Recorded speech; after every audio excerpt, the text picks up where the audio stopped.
Uma boa noite a todos. Que a paz de nosso Mestre Jesus possa nos envolver e que nós possamos nos fazer merecedores da sua paz. É com muita alegria que temos nessa casa, receber o convite para a palestra de hoje. Na verdade, como eu estava falando para a nossa irmã Silvana, um retorno, só que há muitos anos atrás, há mais de 20 anos atrás, formamos um grupo de mocidade, um pássaro, muito tempo atrás, que eu falando para o Giovanni agora, e ele foi aluno da mocidade da menina que ficou aqui à frente, né? E quem sabe no futuro possa voltar com esse grupo aqui, nessa querida casa. O tema de hoje, nós vamos mais uma vez recorrer ao Evangelho de Cristo, mas também à filosofia, porque afinal aprendemos com Allan Kardec que o Espiritismo tem uma tríplice base: religião, ciência e filosofia. A filosofia clássica nos faz pensar, refletir sobre a excelência da vida, sobre transformar através da reflexão e da ação todos os nossos vícios em virtudes e buscar então uma vida boa. Por isso Allan Kardec colocou a filosofia, a ciência, para que haja comprovação.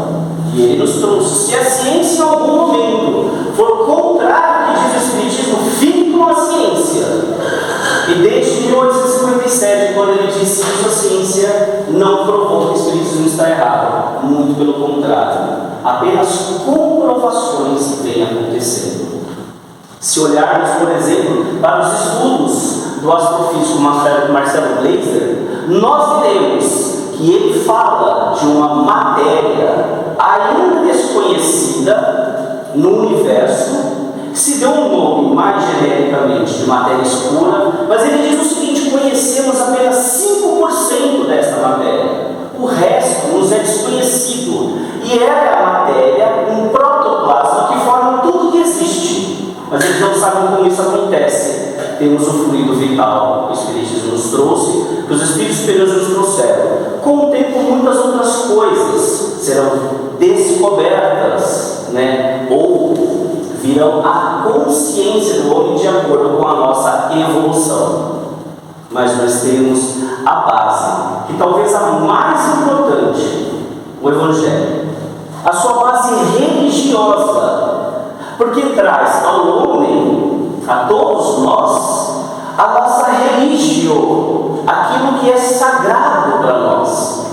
Nós temos irmãos que vão entrar em contato com essa dimensão sagrada através do budismo, do protestantismo e de outras muitas religiões. Mas o importante é que se entre em contato com o sagrado, com o divino, que podemos chamar de Deus e outros irmãos vão chamar de outras coisas, para que possamos fazer esse religar através da religião. O religar nos religa a uma dimensão de algo externo a nós, que consideramos maior que nós, que consideramos sagrado, divino e maior que nós. Mas esse processo só pode acontecer através do religare, que é a dimensão sagrada que nós individualmente temos e que podemos vivenciar, que nos liga a Deus. E aí nós vamos tentar hoje encontrar esse caminho, mais ou menos. Temos aqui então o tema de hoje: aonde estiver o seu tesouro, aí também estará o seu coração. Essa frase expressa uma verdade espiritual e existencial. Aquilo que mais valorizamos, o nosso tesouro, atrai nossas emoções, decisões e identidade, o nosso coração. Aonde estiver o seu tesouro, aí estará o seu coração. Estamos falando aqui de uma base mental e de uma base emocional. O tesouro, nós podemos pensar em tudo aquilo que está externo a nós, as conquistas externas também, materiais. Porém, quando vamos para a dimensão externa, estamos fugindo ao nosso coração. Estamos nos distanciando dos nossos sentimentos, Então é necessário que possamos fazer uma ponte desse tesouro externo com um tesouro interno, os nossos sentimentos, nossas ideias, e poderíamos dizer inclusive o nosso caráter. Quem somos de verdade? Vou trazer na noite de hoje alguns recursos da psicologia junguiana para, quando falamos de caráter, de quem somos realmente, e que tem uma ponte, que tem uma ligação com o nosso projeto reencarnatório, né? Com as nossas ideias, sentimentos, com o que realmente somos, mas ainda é inconsciente. Não lembramos, não sabemos, mas podemos fazer nesta vida uma conscientização ou uma memorização, uma lembrança deste nosso passado, vamos dizer assim, que se faz muito presente nas nossas ações inconscientes hoje. Ulisses e a Guerra de Troia. Vamos contar um pouco aqui da mitologia. Há mais ou menos, supostamente, entre 1200 e 1300 anos atrás, antes de Cristo, na verdade, houve uma grande guerra, a Guerra de Troia, os gregos contra os troianos.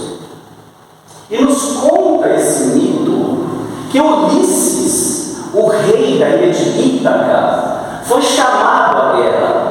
Ele era um grande general, um grande estrategista, mas ele não gostava de guerra, de conflitos. Ele vivia na sua linda ilha com a sua linda esposa, em paz. Era um homem respeitado, digno e muito amado pelo seu povo. Mas, quando Menelau, então, chama todos os generais, os seus súditos para a guerra, ele é obrigado a ir. E ele vai para a Guerra de Troia. E eles passam anos a fio, se engalfinhando, troianos e gregos, e vai, luta, e bate, apanha, e vai para lá e vai para cá. 10 anos se passam de guerra. Até um dia que Ulisses tem uma grande ideia. Na verdade, essa grande ideia, e isso é importante, vem por quê? Porque os gregos estão perdendo a guerra. Os troianos estão cercados no ambiente deles, na casa deles, no reino deles. Eles têm tudo lá dentro. E os gregos têm nada lá fora. Demora para chegar comida e tudo mais, e eles estão perdendo a guerra. E justamente porque estão perdendo, né, eles entram numa crise. Ulisses tem uma grande ideia e fala assim: vamos fazer o seguinte, vamos assumir a nossa derrota e dar um presente aos troianos. O cavalo de Troia. Enfia soldado dentro do cavalo de Troia. Vai falar: vocês ganharam a guerra, nós vamos nos retirar, e aqui está um presente para vocês, para a nossa grande humilhação, porque além do cavalo enorme, que tinha que enfiar muita gente lá dentro. E quando os troianos estão bebendo, comemorando, estão desatentos, durante a madrugada os homens saem de dentro do cavalo e conhecemos a história. Os gregos vencem Troia, vencem a guerra. E agora Ulisses está então liberado para voltar, depois de 10 anos, para a sua amada ilha Ítaca, para a sua esposa. Há um detalhe nesse mito, nessa história, que a esposa de Ulisses está sendo cortejada o tempo todo por muitos e muitos pretendentes, e todos falaram: ele foi para a guerra e ele morreu, casa comigo, porque aí é o novo rei. Quem casar com a esposa de Ulisses vai se tornar um novo rei de Ítaca. E ela falando que não, a gente sabe muito bem como os homens, por exemplo, sabe muito bem como é que é. Quando uma mulher bota uma coisa na cabeça, não há Cristo que tire, ou raça. É por isso que tem um mito lá da maçã, do Éden no paraíso. Pensa, né? Ela insistiu tanto para o imbecil do Adão comer a maçã, que ele come. Olha onde estamos, por causa disso. Por causa que a mulher é teimosa.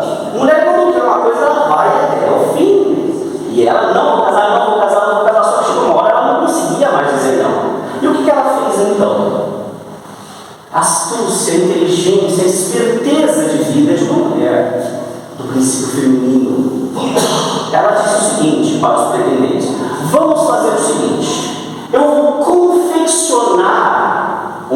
colcha. E assim que eu acabar de confeccionar a colcha, eu me caso. E aí eu vou ver com qual dos pretendentes eu vou me casar. E ela passava o dia tricotando a sua colcha e à noite ela desfazia os fios. O dia tricotando e à noite desfazendo. E assim foi. E essa colcha nunca ficava pronta.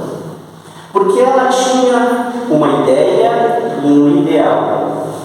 Ela era fiel ao amor, ao sentimento que ela tinha pelo seu marido Ulisses.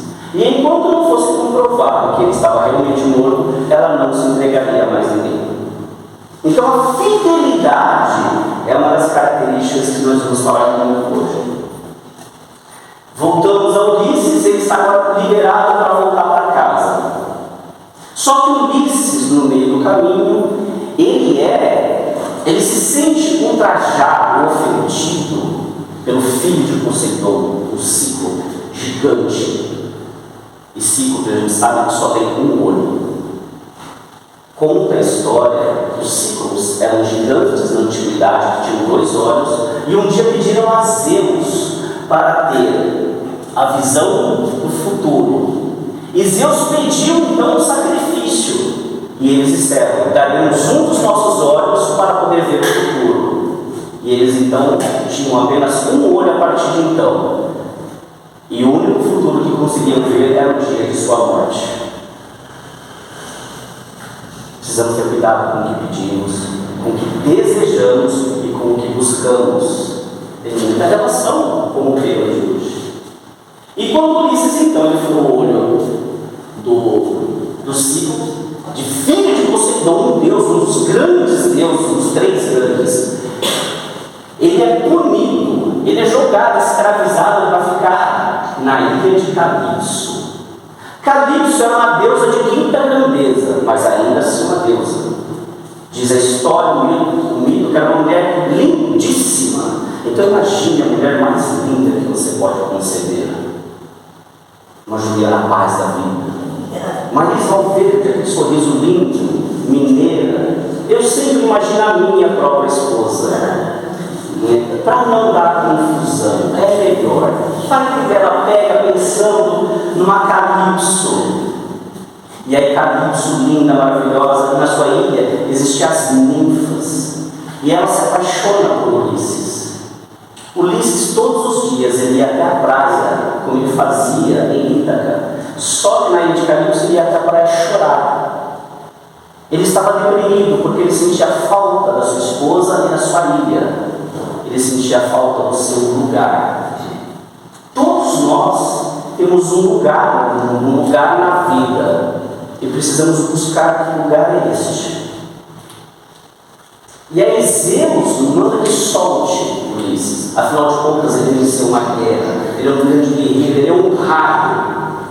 E não podendo fazer nada contra Zeus, Calipso vai soltá-lo. Mas antes, ela faz a última proposta.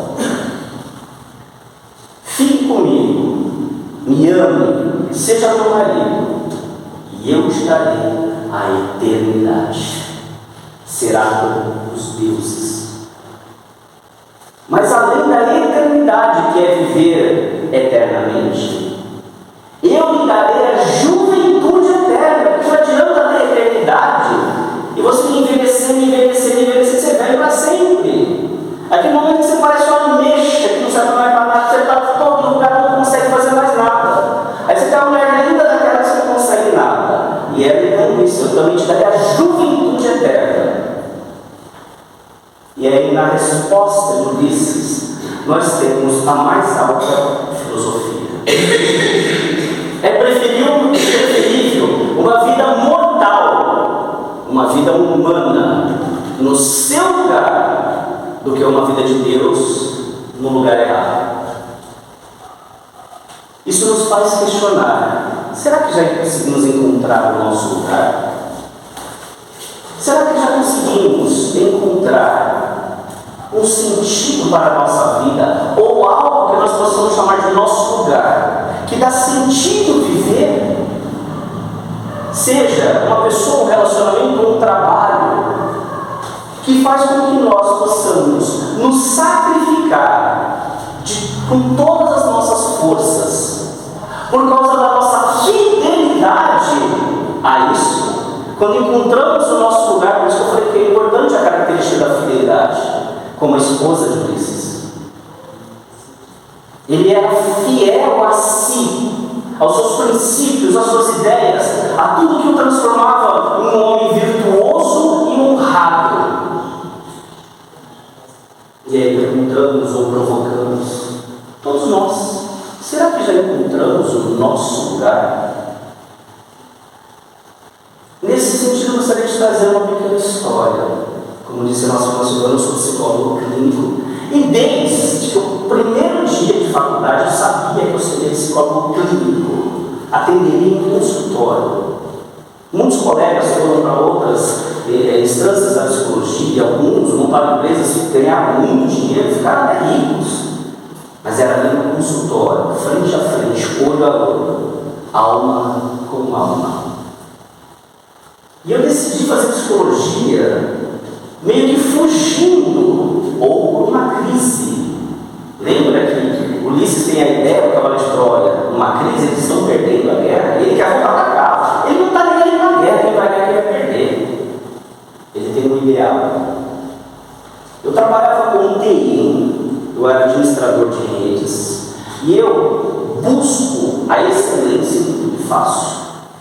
E eu montava redes de excelência. Engraçado que sábado passado foi uma feira de ciência com meu filho, e ele vendo vários cursos, ele falou: eu quero fazer robótica, eu quero fazer robôs cirúrgicos para fazer cirurgias. E serão os melhores robôs, porque eu quero fazer principalmente para cirurgias de crianças, porque as crianças não vão morrer mais com os aparelhos que eu fizer. Aí eu falo para ele: baixa um pouco sua bola, que pode acontecer. Não somos perfeitos, mas a sua ideia é muito boa. Isso quer dizer que você vai se dedicar. E estamos lá na feira de ciências, e aí vem alguns garotos e apresentam para ele, depois de muitos que ele viu, o curso de administração de redes. Ele falou: é isso que eu quero. Eu falei: meu Deus, é impossível, não pode ser. E eu sempre falo: os pais projetam a sombra nos filhos. Tomara que ele vá, mas ele não tem as mesmas dificuldades que eu. Com 20 anos de idade, eu tenho 50 hoje. Com 20 anos de idade, eu ganhava o que seria equivalente hoje a uns 35 mil, 40 mil por mês. Imagine um garoto de 20 anos com um dinheiro desse no bolso, todo mês. E dinheiro livre, porque eu tinha a refeição, o transporte, médico, tudo, dinheiro livre. Para onde vocês acham que um menino de 20 anos vai com um dinheiro desse na mão? Sem educação financeira e sem educação que os pais deveriam ter dado. Não foi muito bom. Eu fui num caminho que não deveria ter ido. Tanto que eu estava falando para os irmãos, né, que foi na cidade que eu consegui fazer o caminho de volta. De voltar para o meu caminho, voltar a mim. Só que lá, criando as redes excelentes, eu falo: a minha rede não falha de forma alguma. E tivemos uma ideia, trabalhava no laboratório da IBM, uma empresa multinacional, ganhava super bem, e tínhamos, eram 7 administradores de rede. Ninguém usava barba naquela época, a não ser os senhores mais velhos que usavam bigode. Então era uma época assim, desse jeito. Hoje em dia todo mundo usa barba. E a gente fez uma brincadeira no nosso setor, nós 7. Vamos deixar a barba crescer, que a gente vai se diferenciar de todo mundo. A gente vai crescer mais sério. Eu não tiro a barba de jeito nenhum, porque eu tenho uma cara de moleque. Uma vez eu tirei, aí o paciente falou assim: nossa, você não tem moral para falar nessa frente com essa cara de moleque. Eu falei: que vai ser seu pai, você cala sua boca. Ele: não, sem barba não tem, aí a gente crescer de novo. Então faz tempo isso. Faz uns 10 anos que eu uso a barba desse jeito. Mesmo branco, meus filhos dizem: o pai vai continuar desse jeito. E aí tinha lá aquela rede que funcionava perfeitamente. E tinha uma ideia de que todo final de semana alguém ficava de plantão. Aquele celular gigante, assim, um tijolão, que a gente colocava do lado, que você até andava meio assim, estava aqui na cintura, num churrasco com os amigos. Já estava para lá de barrida de cerveja. Lembra que eu fui por um caminho não muito bom naquela época. E aí toca o meu telefone. Aquela telefone que eu colocava, você até tremia, assim, tão pesado que era o negócio. E estou lá no meu telefone, atendo, fala: temos um problema aqui na rede. Eu falei: não, possível, minha rede não dá. Temos um problema na rede.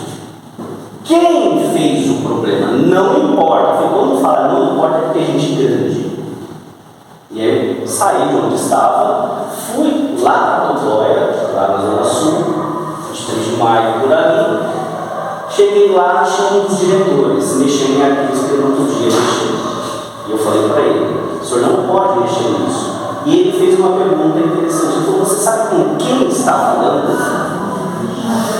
Eu falei, eu tenho plena consciência de com quem eu estou falando. Afinal de contas, estava o registro dele. Aí eu fiz a pergunta, mas você sabe com quem está falando? Ele não, cara, ainda bem. Eu tinha que fazer, voltou tudo ao normal, segunda-feira estava lá de ressaca trabalhando. E essa brincadeira, vamos deixar a barba crescer? A gente vai ser diferente. E aí os primeiros filhos, com 20 anos, fios de cabelo branco na barba. E eu notei que ele estava estressado, doente, cansado, de saco cheio.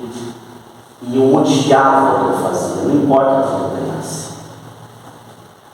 Eu não estava em mim, cara. Eu não estava no meu lugar. Nossa, Marcelo, você tinha tudo de bom. Tinha. Era ele de Itaú, era ele de Calixto, tem tudo, é um resort. Você pode ter tudo que você quiser, é uma mulher linda, maravilhosa, uma deusa que te quer. Mas não era o meu lugar, não era a minha Ítaca. E aí eu conheci uma moça linda, maravilhosa, de olhos amarelos, no centro espírita. Eu falo, o espiritismo salvou minha vida, ele trouxe tudo que é bom. Entre uma moça do nada, eu estou lá varrendo a casa porque era um curso de evangelização infantil. Entre uma moça linda, maravilhosa, de olhos amarelos. Você falou, é aqui que vai ter curso de evangelização? Eu falei, quando começa? Amanhã de manhã. Tá bom, amanhã eu volto. Ok. Eu fiquei uns 2 minutos parado, ele estava solto. Eu falei, eu vou casar com essa menina. Eu vou casar. 2 anos depois estávamos casados. Mas naquele momento, quando nós começamos a nos conhecer, a ficar, a namorar, e eu passando por aquelas dificuldades no trabalho, eu falei assim, por que você não faz psicologia? Eu falei, você é doido da cabeça, né? Psicologia não dá dinheiro, psicólogo morre de fome, eu ganho muito bem. Ela está triste e doente. Eu falei, acho que essa menina tem alguma boa coisa na cabeça. Olha, esse final de semana, domingo, vai ter prova lá na UNG, em Guarulhos. Ela estudou lá, fez pedagogia lá. Vamos lá fazer a prova? Aí a gente fica no shopping depois almoçando, assistindo filme. Vamos. Fiz a prova, recebi depois por SMS, era o resultado, estávamos no shopping almoçando, havia passado em 3º lugar por causa da minha redação. E ela me deu uma carta com todas as abordagens da psicologia e falou, eu sabia que você ia passar. Leia a última, é junguiana. Ela falou assim, eu sei que é isso que você vai seguir. E aqui estou. Mais de 20 anos depois, psicólogo junguiano. No primeiro dia de aula, eu cheguei atrasado porque eu fui de fretado. Aí eu entro na sala molhada, estava chovendo, o percurso do ônibus até a faculdade. Minha sala era do alto do morro, uma das últimas. Mas um lugar privilegiado também, porque você seguiu o corredor atrás de uma praça com um monte de bar. E eu ficava muito nos bares, faltava muito na aula, os professores chatíssimos. Mas aquelas que estavam na primeira aula, a primeira tópica de Freud. Eu odiava Freud. Mas quando eu olhei aquilo, eu falei assim, é isso. É isso que eu vou fazer para o resto da minha vida. Primeiro dia de aula. E a professora explicando. E aquilo tinha tudo a ver com o espiritismo. Eu olhava para trás e falava, como vocês não estão percebendo isso? Isso é incrível, isso é a melhor coisa que existe. Eu havia encontrado minha Ítaca, o meu lugar. O que nós falamos anteriormente quando encontramos o nosso lugar? Seja fiel. Terei que ser fiel a isso de hoje em diante. E assim, creio que sou sempre. Quando nós, então, vamos encontrar o nosso lugar, será exigido de nós uma fidelidade, será exigido de nós uma entrega. Em algumas circunstâncias diremos sacrifício ou sacro officium, o trabalho que santifica. Não estamos em busca de uma conexão ou reconexão com o divino, com o sagrado. O sacro ofício nos leva de volta a encontrar o sagrado em nós, que conecta ou reconecta com o sagrado fora de nós, Deus, e aí nos unimos novamente. Pai e Filho unidos mais uma vez. E esse sentimento, essa sensação é que nos faz nos sentirmos fortalecidos para a continuidade do dia a dia, que não é fácil, é como uma guerra, quando o Ulisses é convocado à guerra. Agora vai começar o sacrifício, eu encontrei a minha ilha, agora vai começar o trabalho, o sacrifício, e pode ser em qualquer momento da vida. Pode passar fora.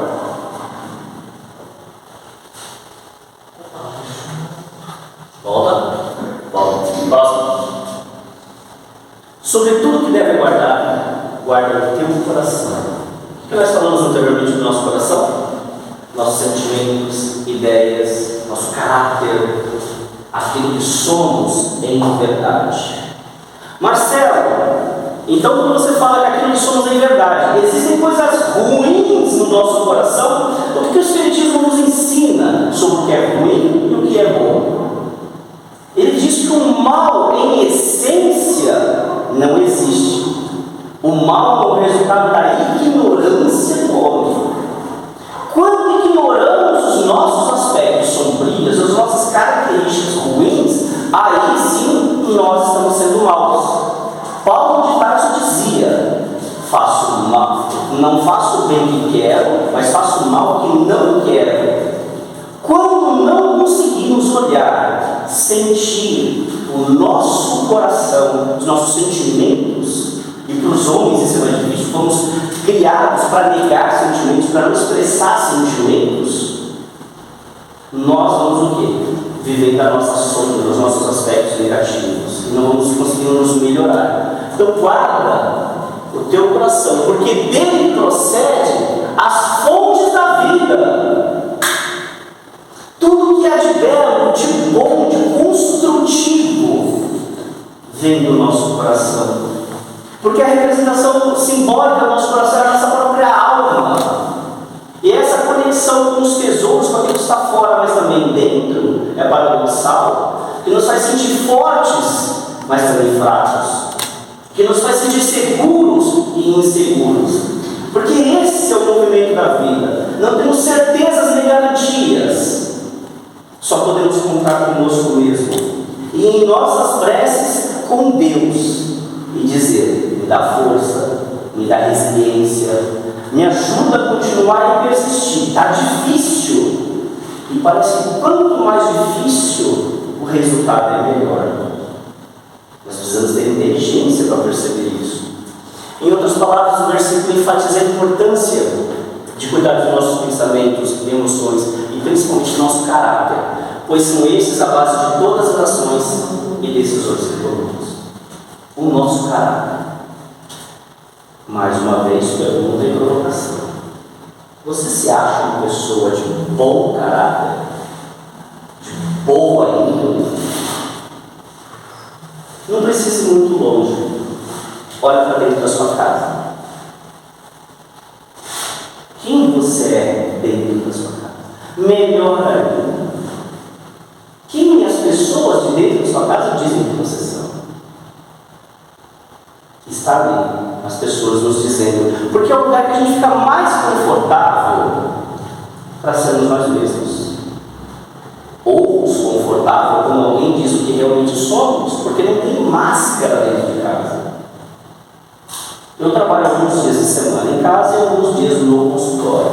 E eu costumo dizer que eu tenho máscaras no consultório e em casa. Eu estou atendendo, coloco a máscara do psicólogo. A fala é diferente, tudo é diferente. Acabou de atender, tirar a máscara, foi ali, a família chegou, põe a máscara do marido, do pai, do amigo, do conselheiro.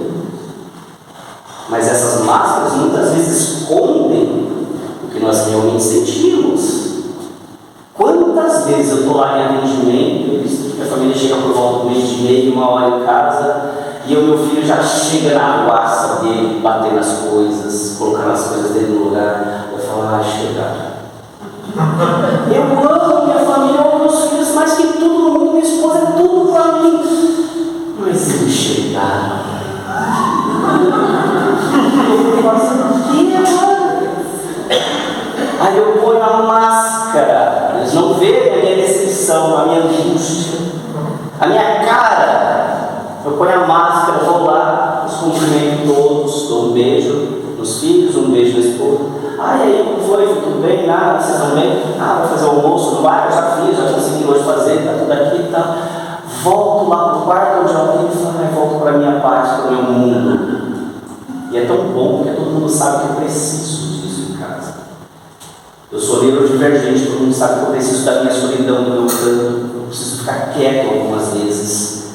E minha esposa fala, deixa seu pai, ele está naqueles momentos dele. Ela fala assim, eu tenho os meus todos os meus dias e você tem os seus. Só que os meus é uma vez por mês. Você tem todo dia. Em algum momento do dia você tem. Foi que bom que eu estou casado com uma pessoa que respeita isso e ensina os filhos a respeitar. Dentro de casa é quem a gente é de verdade. Lá é que está a nossa sombra. Não importa a máscara que a gente usa lá fora, a roupa que usamos, como falamos e nos apresentamos. E é necessário que a gente faça isso. Não dá para sair para fora, para o mundo, para a sociedade, e falar o que quer, o que pensa, agir como um louco. Mas eu sou assim mesmo. Não, desculpa, você é mal educado para começo de conversa. Falaram que eu sou doido. Você não é doido, você é mal educado. Porque doido a gente libera. Você quer ser errado? Não. Então, vergonha na cara que fala. Adoro falar isso com as pessoas. Se tem uma frase que eu uso muito com os meus pacientes, é o seguinte: cuida da tua vida. Adoro falar isso. Mas não é no sentido pejorativo ou ofensivo, cuida. Vocês cuidam da vida de vocês. Não estou falando no sentido de fofoca, cuidar da vida dos outros. Não importa. Marcelo, a gente aprende na casa espírita que não devemos fazer a fofoca. Bom, gente, a gente vai fazer. A gente olha para ela e fala, olha a roupa, tem vergonha na cara. Olha como que ela vai no centro espírita, gente. Imagina, a gente faz, a gente está no processo de melhoria, não tem jeito. Nós temos os nossos ódios, as nossas raivas, as nossas irritações, principalmente para as pessoas que mais amamos. Porque o desconhecido, a gente não está nem aí, na verdade. E estamos no processo de aprender a amar, de aprender a gostar, de aprender a conviver. Então é necessário que a gente faça as nossas pessoas, mas que lembremos sempre que essa máscara que colocamos esconde algo. O quê? Às vezes é tão forte, é tão vergonhoso que nem nós queremos ver. Aí a gente vai e puxa mais aquela no fundo. Só que aparece nos nossos sintomas físicos, aparece nos nossos sintomas psíquicos, sociais, financeiros, materiais. Aparece. Porque nós estamos aqui, hoje, neste mundo, nessa vida, para sermos o melhor que podemos ser. O que Jung chama de processo de individuação, o si mesmo. E aí nós temos então o quê? Uma necessidade de autoconhecimento. Nós buscamos o autoconhecimento. Você quer ver como nós não buscamos o autoconhecimento? Toda vez que nós apontamos alguém, uma ação do outro, nós estamos projetando nesse outro uma ação que é nossa. Nossa, você é muito egoísta. Tem 3 dedos apontados para mim. Então eu sou 3 vezes mais egoísta que até aquele que eu apontei. E como nós apontamos, o que nós queremos dizer na verdade? O que está acontecendo? Eu estou querendo dizer para o outro, na verdade, o seu egoísmo fez com que eu me sentisse só, abandonado, rejeitado. Nós estamos falando de sentimentos, e não são de sentimentos bons. Mas existem as projeções positivas. Quando nós precisamos falar com o outro, nossa, que alegria te ver. Que bom que você chegou. Estava pensando em você. Estamos projetando uma alegria e dizendo para o outro: a sua presença me alegra, eu me sinto bem. É o outro que fez isso. O outro despertou em nós sentimentos que temos. Então precisamos nos conhecer para não projetar nos outros as nossas vicissitudes, as nossas mazelas, para que nós possamos nos melhorar, fazer a reforma íntima que precisamos, aquele sacrifício que falamos anteriormente. O tesouro, no contexto bíblico, o tesouro não se refere apenas às riquezas materiais, mas tudo que valorizamos: dinheiro, carreira, relações, sonhos, ideais e etc. Onde depositamos o nosso tempo, energia, esforço. Isso é o nosso tesouro. Naquilo que você mais investe. Mas aí, a gente falou da necessidade do autoconhecimento. A gente precisa ver se onde nós estamos investindo o nosso tempo, nossos sentimentos, a nossa energia, você está fazendo a gente crescer.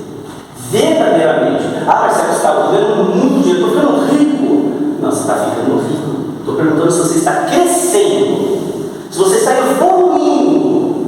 Ah, eu estou ficando cada vez mais inteligente. Calma, você está evoluindo no sentido amplo. Você está se tornando uma pessoa melhor.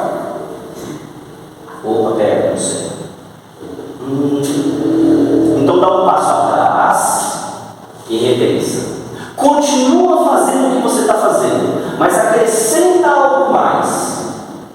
Vamos começar a pensar que o tesouro não é só o que está fora, o que é material, mas é principalmente o que está dentro. Jesus nos falou muitas vezes, se você pegar no Evangelho, ele fala muitas vezes sobre o tesouro. O bom tesouro do vosso coração.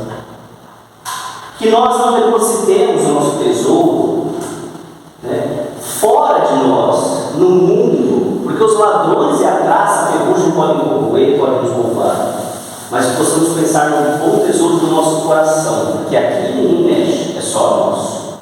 A gente pode esconder, ou pode colocar no mundo, pode servir ao mundo. Um exemplo muito simples, né? Estamos aqui num sábado, 15 para 7 da noite, podemos estar num bar, podemos estar em casa assistindo novela, podemos estar fazendo qualquer coisa, mas estamos no centro espírita e tem trabalhadores, a maioria assistentes e outros se dedicando a isso, dedicando esforço, trabalho, a sua inteligência. A gente estava brincando, o pessoal está ganhando influência, youtuber. Por quê? Porque foi se melhorando. E cada vez, qual é a percepção que eu tenho se eu estou evoluindo? Cada vez que eu melhoro, eu aplico isso no mundo para que outras pessoas melhorem também. Olha só que interessante. Trabalhamos o nosso egoísmo e o nosso orgulho ao mesmo tempo. Cada vez que eu melhoro, eu sirvo ao mundo, eu aplico isso no mundo para que os outros melhorem. É uma obrigação que os outros melhorem? Eu vou conseguir isso? Não sei. Mas é a possibilidade. Não podemos abrir mão da possibilidade. Certa vez eu fiz uma experiência no centro espírita, lotado, mais de 500 pessoas, semeador em Alphaville. E muitos conhecidos, amigos mesmo, muitos pacientes estavam lá. E, gente, eu vou confessar, eu não sou muito bom na cabeça. Para ser psicólogo, tem que ser bom na cabeça, você tem que ser leitor. Senão você não entende o mundo, fica num ponto sério. E eu não sou muito bom na cabeça, eu já me convenci que não é nessa encarnação que eu vou evoluir muito. Eu não vou para nosso lar. Mas uma coloniazinha de Carapicuíba para mim já não serve. Dizem que tem uma bem em cima de Carapicuíba, pega de Carapicuíba, Barueri, eu moro para ver, foi, já sou perto de casa, aqui já está bom. Nosso lar é muita coisa. Por quê? Primeiro eu acho que deve ser chato demais. Aí você lê os livros. Gente, não pode fazer nada que eu posso. Eu adoro uma frase da Rita Lee, a música dela que fala tudo que eu gosto. É legal, é imoral, é engorda. Aí você chega no mundo espiritual e fala, o meu irmão toma aquela papinha. Eu falei, não, você está me zoando. Eu acabei de sair no churrasco, eu infartei no churrasco. E você me vem com papinha. Luz, não, eu preciso colocar menorzinho, inferiorzinho. Ah, tá aqui, ó. Não é carne, não é churrasco, mas, né? Dá graça. E a gente vai aos poucos ter essa consciência, que a gente vai aos poucos evoluindo. E eu estou lá no semeador há amor ao próximo. E como nós podemos nos melhorar através do amor ao próximo. O segundo maior mandamento. O primeiro, amor a Deus sobre todas as coisas.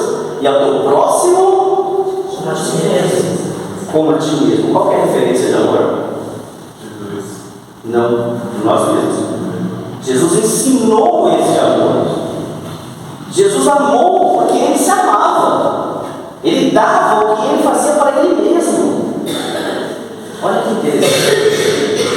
Nossa referência de amor somos nós mesmos. E aí eu fiz a seguinte brincadeira. Deixa eu colocar um pouco de água. Aí eu peguei e perguntei. Não vou fazer isso, tá bom, gente, com vocês. Aprendi assim. E perguntei assim: quem é que está com sede? Alguém está com sede? Joga um pouco copo de água na mão, porque você induz o outro a sentir sede. Né? Você vê que é sacanagem, mas eu precisava fazer esse exercício. E aí um rapaz levantou a mão. Eu conheço ele, já conhecia de outrora. E ele levantou a mão. Aí eu vou e pego a água com muita estupidez. Vou andando duro até ele. Bato um copo de água naquele plástico que chega a quebrar no peito dele, derrubo a água dele e falo: toma essa porcaria. Ele estava completamente assustado, todo mundo me olhando de olho arregalado. Falei: vai, toma logo, você não está com sede. Ele tomou tremendo. Voltei para o púlpito e perguntei mais uma vez: alguém mais está com sede? Eu falei: se ninguém levantar a mão, eu vou apontar. Olha aí, pegando a garrafinha. Alguém mais está com sede? Ah, tá gravando, não vou fazer isso agora, mas eu também ia fazer para você. Aí uma moça levantou a mão, tremendo, com medo. Aí eu fui lá, peguei a água, com muita gentileza, com todo amor e carinho. Fui devagar até ela, a servir. Perguntei se ela queria mais, voltei ao púlpito e fiz algumas perguntas que eu faria a vocês. Quando foi que eu fiz o bem? Você conhece a história, sabe? Não conheço. O Giovanni Pacete, conhece a criança? As duas vezes? Todo mundo concorda? Não? Quando foi que eu fiz o bem? Quando ofereceu a segunda vez. Mais próximo do bem da segunda. Mais próximo da segunda. Na segunda, você deu os outros. Parece. Se você está com sede, eu te ofereço água, eu fiz o bem. Chico não levava cigarro mata, dá câncer. Ele não levava cigarro para os presidiários. Uma vez uma repórter questionou ele: mas você leva cigarro mata, dá câncer. Ele falou assim: mas eles nem fumam. Eles trocam por outras coisas. Eu dou o que eles precisam e o que eu posso dar. A gente dá o que a gente pode dar. Quando foi que eu fiz o bem? As duas vezes. Porque se você tem sede, eu te dou água, eu fiz o bem. Quando foi que eu fiz o bem? Bem. A segunda vez, todo mundo concorda? Por quê? Que na segunda vez eu fiz o bem, bem. Um modo que eu fiz. Eu fui carinhoso, eu fui dedicado, respeitoso. Também não. O que nós aprendemos com o nosso Mestre Jesus? Qual é mesmo o maior mandamento? O próximo como a ti mesmo. Eu fiz o bem na segunda vez. Não porque eu transformei o meu hábito, mas porque eu me transformei para criar a segunda.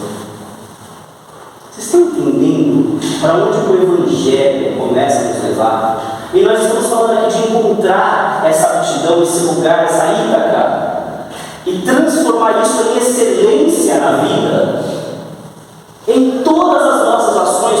Quando nós começamos a nos transformar pelo bem que praticamos, pelas buscas que fazemos, nós podemos transformar o mundo num lugar melhor. Não é com briga, é revolução, mas com ação. Jesus fez muito pouco, na verdade, em pouquíssimo tempo, e mudou a história, porque o que ele fez foi transformador. Pode passar, por favor? Pode passar o slide? Pode. Mais um. Aí. coração simboliza a nossa alma, a nossa essência, a nossa verdade. Nós em espírito. A alma é o espírito encarnado. É onde guardamos as nossas emoções, os nossos pensamentos e as nossas crenças. Para mim, é o ponto de conexão com o self, a totalidade. Muitas pessoas vão dizer, self é a representação de Deus. Não. Self, me trouxe, que é a representação de uma totalidade, de um arquétipo que eles chamam de pater, e que você pode chamar de Deus ou o que quiser, mas que você tem uma postura de servidão como um pai, como algo que é sagrado para você. E Jung era ateu? Não. Uma vez Jung foi questionado por uma repórter da BBC se ele acreditava em Deus. Nós acreditamos em Deus? Sim? A resposta dele foi enigmática e fantástica. Ele falou assim: eu não preciso acreditar, eu sei. Nós somos espíritas, religiosos, cristãos e acreditamos em Deus. Nós sabemos. Se sente. Quando nós falamos Deus, o que sentimos? Medo, pavor, reverência, amor, amparo, conexão. Nós sabemos de Deus para que Deus saiba de nós. Chegamos então a Aristóteles, um dos grandes filósofos gregos clássicos, e ele vai dizer o seguinte: a excelência de si mesmo. Qual que é a busca que nós temos? A excelência de si mesmo ou o desabrochar da própria natureza. Nós pensamos e lemos nos livros espíritas histórias de espíritos extremamente ignorantes e maus por isso. E eles trazem uma natureza má, porque são ignorantes. No livro Paulo e Estevão, quando Paulo percebe que ele matou, apedrejado, ou quase matou, o irmão de sua noiva, Abigail, ele pede rapidamente que o retirem da arena. Estava morrendo de medo, porque a mulher que ele ama não vai mais querer ficar com ele, mas ele não sabia que era Estevão. E a Abigail vai correndo até o seu irmão, o abraça, porque não via há muitos anos, porque ele precisou desaparecer por causa da perseguição aos cristãos. E eles se abraçam e ele sai quase desfalecendo, quase morrendo, quase desencarnando. E a Abigail então fala: eu não posso ficar com ele. Olha o monstro que ele é. Ele mandou te matar apedrejado pelo simples fato de você não concordar com a fé dele.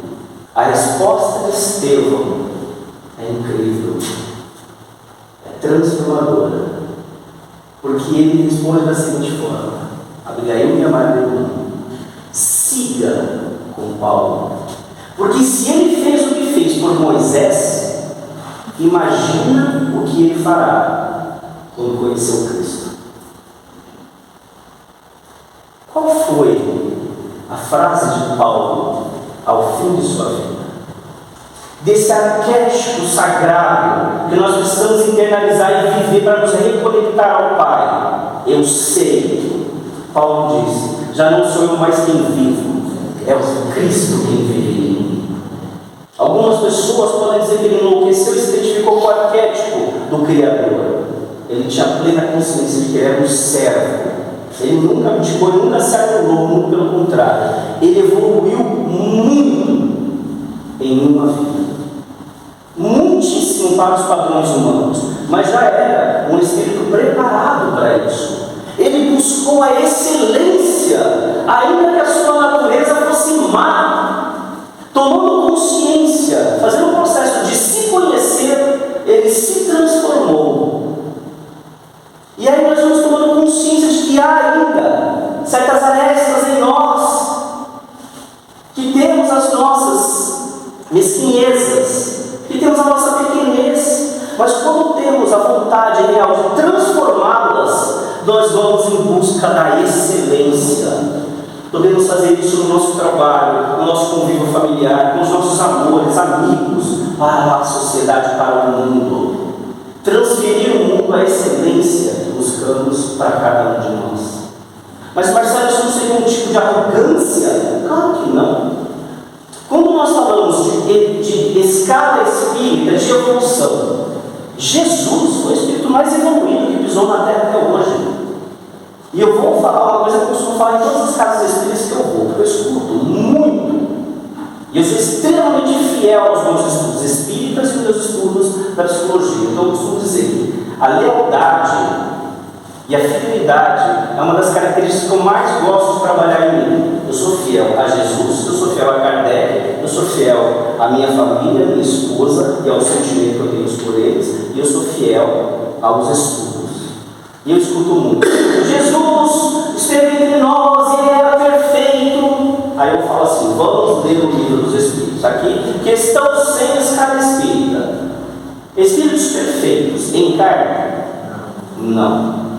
Espíritos puros, perfeitos. Lá não fala perfeitos, fala puros, não carne. Porque eles não têm mais esse contato com a matéria. Espíritos superiores em carne para o progresso, por exceção, para o progresso de uma humanidade inteira. Aí você pega assim, escala espírita.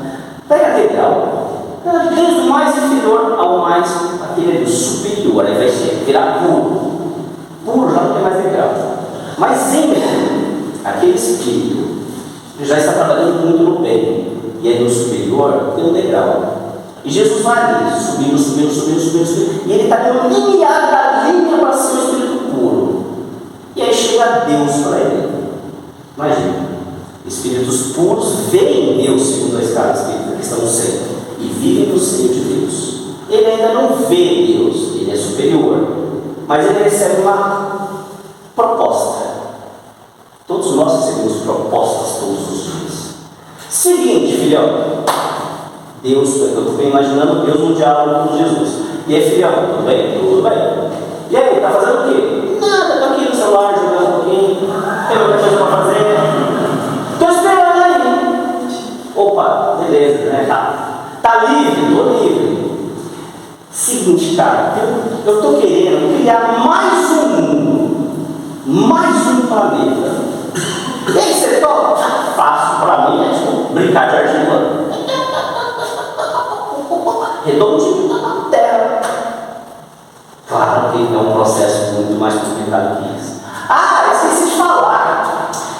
Você é que vai lá ensinar para eles, esses espíritos inferiores, atrasados, a chegar até mim. E você está quase chegando a um passo. Vocês perceberam que na proposta tem uma ideia interessante? Mais um passo e você chega até mim. Puro. Você nunca mais vai precisar encarnar em corpos perecidos e sofrer a influência da matéria. Quem é que não topa uma dessa? Aí eu já escutei também que Jesus, por ser tão perfeito, ele não sentiu nada, porque ele cumpriu a missão dele. Se fosse para não sentir nada, deixa que eu faço. Eu faria. Não sente nada. Não sente o abandono, a rejeição, a traição, não sente dor, eu faço. É fácil. Ele sentiu. Porque ele se vinculou às pessoas. Ele amava aquelas pessoas. Então ele se sentiu rejeitado, traído, abandonado e doeu muito. Mas ele persistiu. Ele aceitou a proposta. Ele foi buscar a excelência, ainda mesmo sendo um espírito superior. Cumprida a missão, ele fala o quê? Está consumado. Morre, desencarna, passa muitos dias, 40 dias, até que ele possa colocar sua vibração de forma a ele voltar ao plano espiritual. O que ele disse quando ele começa a missão dele? Eu me sentarei à direita do meu pai. Vocês estão entendendo que ele já tinha um plano? Tinha uma ideia, eu me sentarei à direita do meu pai. Eu vim aqui fazer algo, eu vou fazer.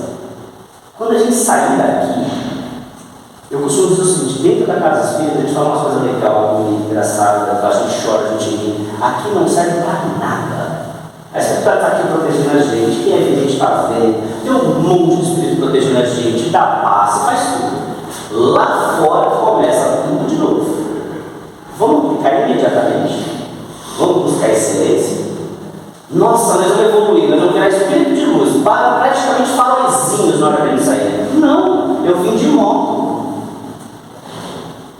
Imagina quantos retrovisores eu vou querer quebrar daqui até minha casa. Eu moro em Barueri, para 2 horas. Eu não vou fazer isso, porque eu não gostaria que fizesse comigo. Fazer próximo àquilo que eu queria que você fizesse. Ah, mas eu não consigo ainda, então pelo menos não faz o que você não quer que faça para você. Aí eu quero te fechar, eu não vou, ele vai chutar o meu. Ah, mas você faz isso aí, é egoísmo. Mas está transformando, você está buscando a excelência.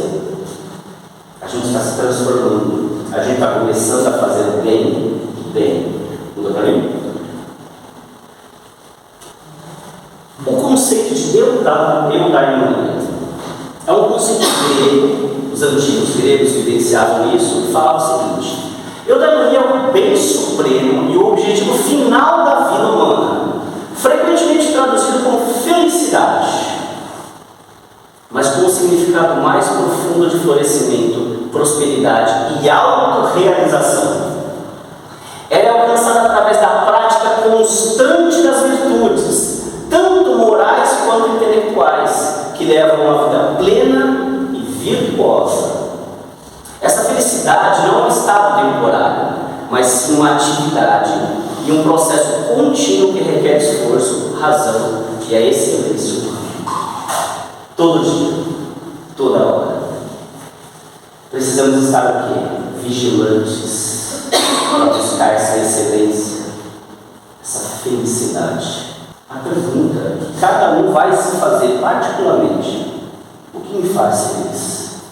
Vocês lembram de uma propaganda do Pão de Açúcar no tempo? Tinha uma menina com uma voz muito gostosinha que cantava algo parecido assim: o que te faz feliz? O que te faz feliz é o que te faz feliz. Mas o que me faz feliz?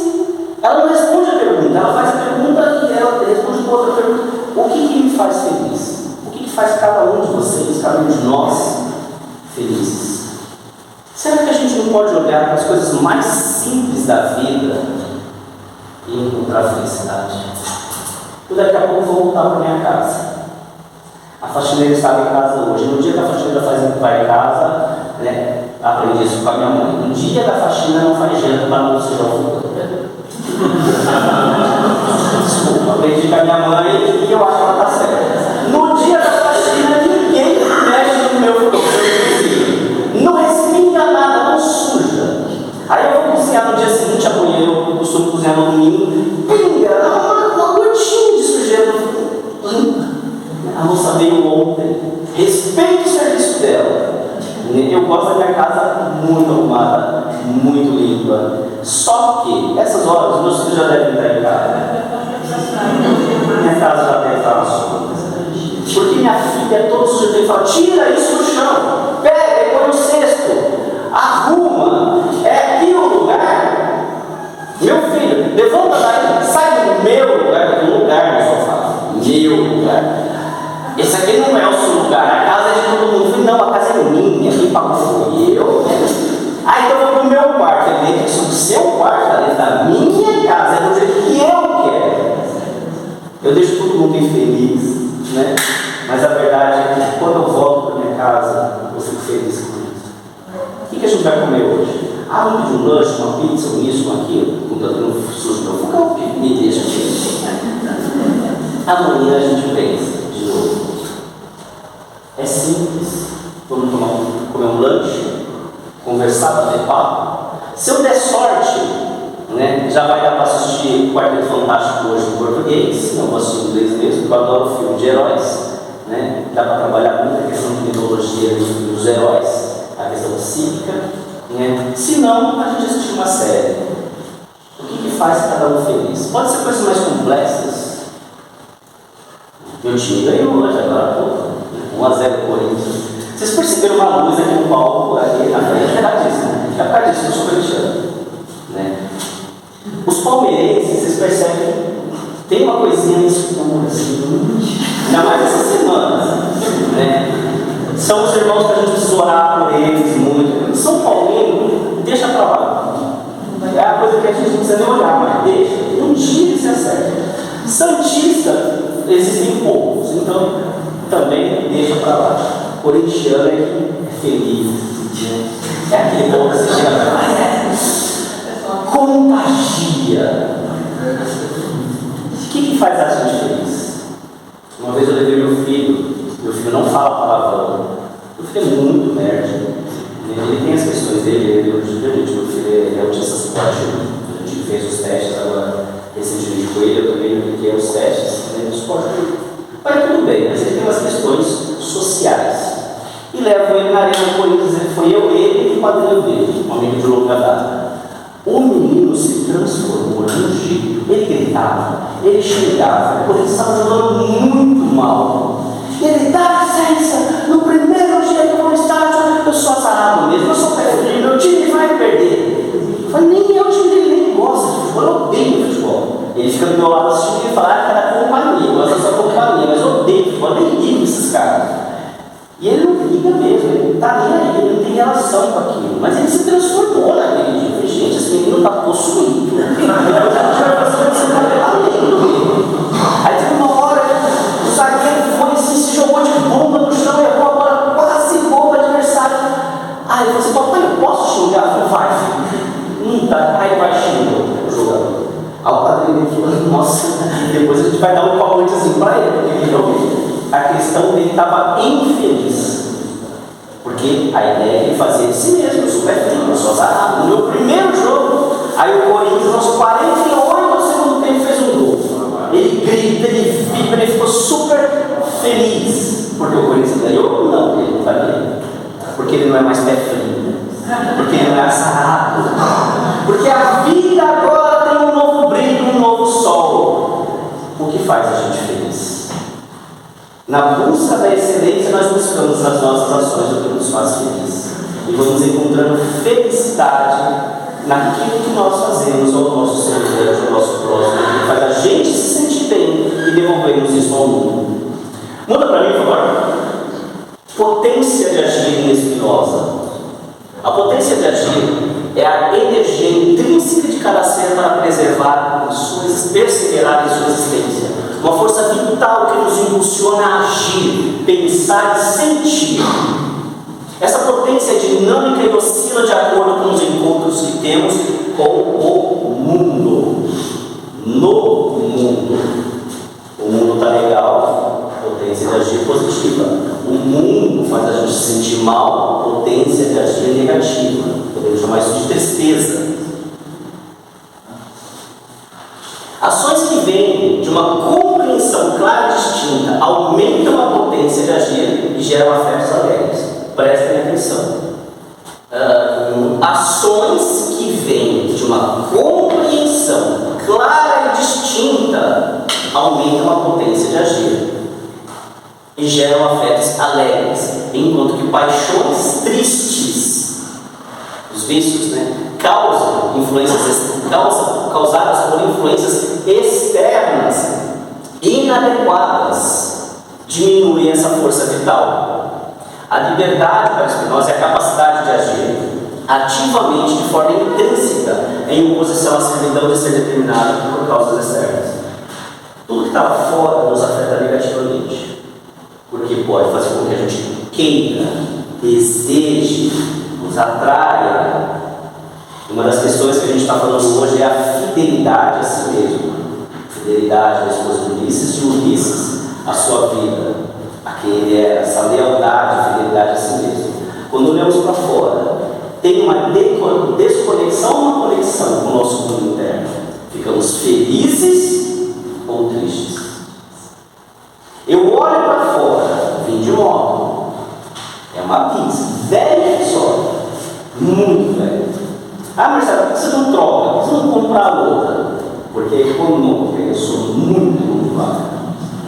Uma outra eu teria que gastar mais. Eu coloco R$20 a semana, eu vou a semana inteira. Quando vou, vai ficar aquela coisa velha. Mas aí você olha para o mundo externo e deseja uma outra coisa, porque a sua é ruim, isso te causa o quê? Um desconforto, uma tristeza, vai mexer na sua potência de agir e te joga para baixo, te deprime. Você olha e fala, não, a minha está ótima, está tudo bem, eu não tenho interesse em outras coisas. Não é falta de ambição. Você não tem interesse que está dizendo, eu não sou menos porque eu não tenho isso. Potência de agir positiva, mas deve ser claro isso. Muda para mim? Muda. Agora nós vamos chegar numa parte importante. Falamos da potência de agir, da busca da excelência de Aristóteles, da potência de agir de Spinoza. Carl Gustav Jung vai nos dizer o seguinte: isso daqui é um texto que está no livro O Desenvolvimento da Personalidade, é o que eu mais gosto da psicologia. E ele diz o seguinte: designação, Bestung, é um chamado interno que direciona o indivíduo para a autorrealização. E a descoberta do seu propósito de vida. Para que a gente está aqui? É individual. Mas eu estou dentro de uma família, é individual. Para que eu estou aqui? Agora evoluir. Essa resposta é muito clara. Para quê? Qual a finalidade? Então, descoberta do seu propósito de vida, agindo como uma lei íntima e inelutável. Você pode lutar contra isso a sua vida inteira, você só vai se lascar. Não lute contra isso. Há um chamado para o desenvolvimento. O Espiritismo nos ensina que o espírito aspira a evoluir. E Jung dizia: a psique aspira a se ampliar. O si mesmo, o que viemos aqui para ser, o máximo desenvolvimento que somos capazes de fazer. Como acreditamos que a vida continua, esse processo não termina nunca. Tem uma frase no livro de memórias eu esqueci o nome dele, cineasta, mas ele diz o seguinte, depois eu me lembro aqui.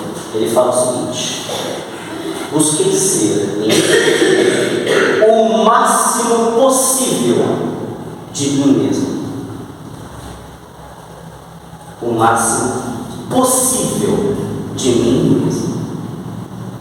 Designação para a vida. Vontade de se realizar. Essa gana, às vezes se expressa até com uma certa raiva, porque nos dá energia. Eu vou lá fazer, mas eu vou fazer com excelência. Eu vou buscar aquela clareza na potência de agir para a minha autorrealização. Porque se eu me realizo no mundo para o mundo, tem uma finalidade. Esse chamado é sentido como uma voz interior e está intrinsecamente ligado ao processo de individuação, que é a jornada para se tornar uma versão mais completa. Não é versão melhor. É a minha melhor versão. A sua melhor versão não serve para nada. É uma versão mais completa e integrada de si mesmo, integrando os aspectos conscientes e inconscientes da psique. A nossa sombra está cheia de potência, está cheia de força, de inteligência. Tudo aquilo que a gente luta hoje, porque fomos no passado, são os instrumentos que temos para a nossa melhoria. Certa vez um trabalho mediúnico, a minha mentora Laura me revela, através de imagens, ela me mostra uma situação que é a seguinte: um homem muito alto, muito forte, um guerreiro extremamente perigoso, um guerreiro templário. Ele serve a Cristo, mas ele mata em nome de Deus. E ele, extremamente habilidoso, numa luta, corpo a corpo. E ele, de repente, solta um golpe que eu fiquei maravilhado. Eu adoro coisa de Idade Média, guerreiro, espadachim, e vai lá e mata com a espada. Adoro ver filme desse tipo. O Game of Thrones é tudo de bom. É horrível, apesar disso, mas eu adoro. E ele solta um golpe onde ele dá 2 giros, esse homem grande, forte, bonito, um deus grego praticamente. Ele dá 2 giros, onde em um ele corta o joelho do seu oponente, e num outro giro o seu oponente cai de joelhos na frente dele e ele corta a cabeça. Eu achei aquilo incrível. E minha mentora então me perguntou: o que você achou dele? Eu falei: nossa, ele é incrível. Ele é incrível de todas as formas. Mas eu não posso suportar hoje o porquê ele faz isso. Você não faria isso no lugar dele? Eu falei: hoje, jamais. Matar o nome de Jesus, não. Você morreria por Jesus? Também não. Essa pergunta foi feita a Divaldo Franco. Joana de Jesus pergunta a ele: Divaldo, você morreria por Jesus? E Divaldo responde: sim, minha irmã, é claro, porque hoje eu sei que somente Jesus é o nosso caminho. Eu sou o caminho, a verdade e a vida. Ninguém vai ao Pai senão por mim. E ela falou assim: mas se você morrer por Jesus, de nada adiantará. Viva por Jesus. Mostre que você é um verdadeiro cristão nas suas ações, nos seus atos, e você, como divulgador, nas suas palavras. Como nós estamos hoje, para nós mesmos e para a sociedade, aqui entre nós e lá fora, mostrando se somos realmente cristãos, seguidores do Cristo. Vocês percebem que esses três últimos filósofos e pensadores, eles falam exatamente de um projeto reencarnatório, de que nós nos reunimos na espiritualidade com aqueles a quem estaremos aqui e prometemos cumprir, ser, vencer, fazer a autorrealização juntos, para que todos nós possamos ser felizes. Projeto reencarnatório, todos eles falam. Muda para mim, por favor. E aí nós temos talvez o maior exemplo. Eu digo talvez porque nem todos vão olhar para isso. No mundo tereis aflições, mas tem de bom ânimo. Eu venci o mundo. Lembram da proposta que foi feita? Vai lá, eu criarei um novo mundo, e você descerá a esse mundo e ensinará a eles, os meus filhos, teus irmãos, a como chegar até mim. Será fácil? Não. Inclusive você morrerá na mão deles. O mundo não vai nos matar de uma hora para outra. Mas quando Jesus fala isso, tem de bom ânimo, eu venci o mundo, ele está querendo dizer que ele foi resiliente, que ele foi forte, que as coisas externas, apesar de muita dor física e emocional, não eram mais importantes do que os sentimentos que ele carregava, do que o conhecimento que ele botava para fora, nas suas ações, nas suas palavras, amando até mesmo os seus perseguidores. Jesus é aquele que vem nos ensinar, quando ele diz: ninguém vai ao Pai senão por mim. Não é uma frase arrogante, prepotente. É um convite que Jesus, o nosso irmão maior, faz para que nós possamos seguir os seus passos, para que nós possamos pensar no que ele nos ensinou. Muitas vezes pensamos: o que Jesus faria no meu lugar? Jesus fez o que fez. Seja você mesmo e pense, através dos ensinamentos de Jesus: o que eu vou fazer agora? O que eu vou buscar ser? A excelência, o melhor possível de mim mesmo. E como é que eu vivo isso? Como é que eu faço isso? Amando a mim mesmo para que eu ame o meu próximo. Amando o meu próximo, a criatura de Deus, eu amarei o Criador, nosso Pai, nosso Criador. Jesus nos apresenta o Pai, não apenas o Senhor dos Exércitos, um Criador. Aqueles que já assistiram a série The Chosen, quando ele fala com o pai José, com a mãe Ima. Ima é mamãe, não é só mãe, é mamãe. E é muito bonito com os amigos, os discípulos falam: sua Ima, a sua mamãe. Não é como a gente, as pessoas aqui mais ou menos da minha idade, lembra? Os nossos amigos, a gente chamava a mãe do amigo de tia, o pai do amigo de tio. Os nossos pais deixavam a gente viajar com eles porque confiava. Ah, você vai viajar com a tia fulana? Pode ir. E a gente aprontava assim mesmo. A tia não estava vendo, a tia estava dormindo, assistindo novela, mas tinha confiança, tinha vínculo, laços, tinha afeto. E é isso que precisamos resgatar. Quando Jesus fala em Deus, ele não fala Yahvé, como no Velho Testamento. Ele fala Abba. Abba é papai. Quando nós pegamos a prece que Jesus faz no Monte das Oliveiras, ele fala Abba. Ele não está falando Yahvé, Senhor, Deus. Ele está falando papai, carinho, amor. E ele está nos mostrando que através dessa relação íntima com o que há de mais sagrado é que nós conseguimos evoluir. Porque isso faz com que nós, apesar das nossas mazelas, possamos nos sentir ainda grandes, possamos nos sentir bons, e que depende da nossa capacidade, da nossa resiliência de todos os dias, continuarmos a tentar a evoluir. Está aqui o nosso mestre a nos ensinar isso, nosso Senhor, nosso irmão maior. Com aquele irmão maior que nos pega pelas mãos e fala: calma, vamos devagar. Ah, mas eu quero muito, eu quero isso, eu quero aquilo, e vamos, calma, relaxa, vai dar tudo certo. Até que a gente aprenda a ter a maturidade com certas situações. Muda para mim, por favor.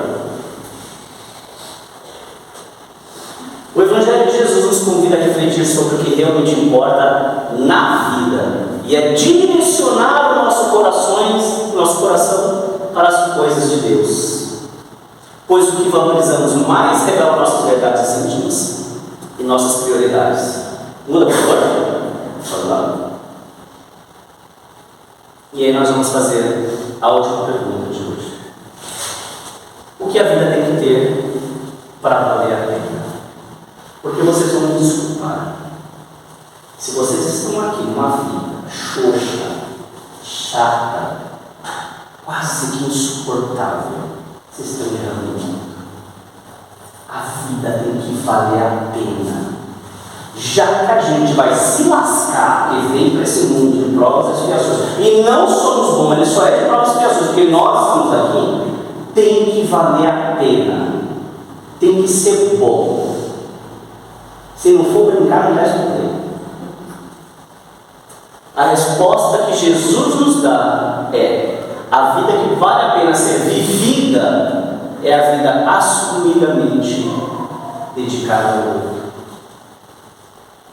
Eu me amo tanto, não por arrogância, por potência, por orgulho, mas por trabalho, por amar a criatura de Deus. Eu me amo tanto que eu sou capaz de tudo que eu faço de bom para mim, fazer pelo meu próximo. Exercícios muito simples vão nos levar a isso. Eu moro num condomínio que tem uma mensageria, só que às vezes tem algumas coisas que eles não recebem, dependendo do horário ou se for alguma coisa fora dos padrões. E aí os vizinhos colocam: olha, chegou coisa para mim, alguém pode pegar? Se eu estiver livre, eu desço e pego. Se eu não estiver livre, eu peço para os meus filhos pegarem. E meu filho questionou. Meu filho é muito lógico, muito racional com as coisas. Ele questionou: mas por que descer? Por que fazer isso para as pessoas? Eu só digo o seguinte, não vou dar explicações, eu digo o seguinte: nunca perco uma oportunidade de fazer o bem a alguém. Mas se for a gente, será que eles vão fazer o que não importa? Nunca perco uma oportunidade de fazer o bem a alguém.